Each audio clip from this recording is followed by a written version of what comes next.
Hi, I am Mojisola Karigidi. I'm a biochemist and the product developer at mbrorganics. So I'm going to show you how to do a patch test to determine if a particular essential oil is okay for your skin or not.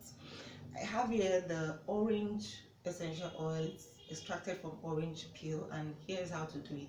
You just put a drop at the back of your palm or on your elbow, and like this, and then you rub.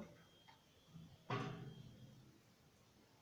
you can see this well, wait for like 5 minutes to check if there's any skin irritation. That's if your skin reacts to this particular oil or not. So after 5 minutes, we'll see 10 minutes already, and as you can see, there's no reaction, no irritation whatsoever. So